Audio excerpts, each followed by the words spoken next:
Mondja el üzenetét.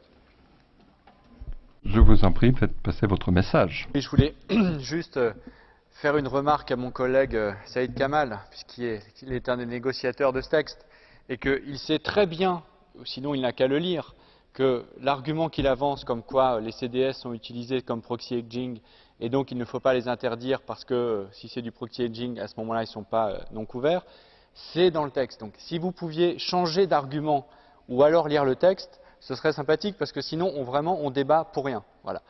Le deuxième argument que je voulais avancer, c'est qu'effectivement nous voulons vraiment conclure ce texte parce qu'on a un sentiment d'urgence. Personne ne dit que les CDS sont la cause de la crise grecque. Ce serait absurde de penser ça. En revanche, clairement, c'est de l'huile sur le feu. C'est de l'huile jetée sur le feu par des opérateurs financiers qui n'ont d'autre ambition que de faire en sorte que la crise s'approfondisse pour, à un moment donné, gagner de l'argent. Et je voudrais vous dire, puisqu'on parle des CDS, que ce texte ne permet d'adresser que l'achat de CDS.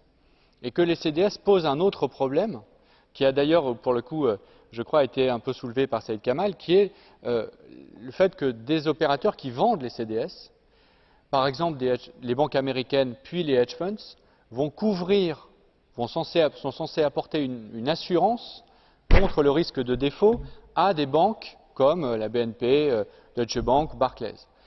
Et donc pour ces banques-là, c'est une façon de sortir le risque de leur bilan. Or, ceux qui vendent les CDS, par exemple les hedge funds, sont beaucoup moins capitalisés que les banques. Et donc cet outil, c'est un outil qui permet de tirer vers le bas les exigences de capital et donc de sécurité du système. Et puisque vous travaillez sur CRD4, j'aimerais bien que vous intégriez aussi la question de la vente des CDS et des obligations qui portent sur les vendeurs de CDS et pas seulement sur les acheteurs comme c'est le cas avec ce texte. Merci.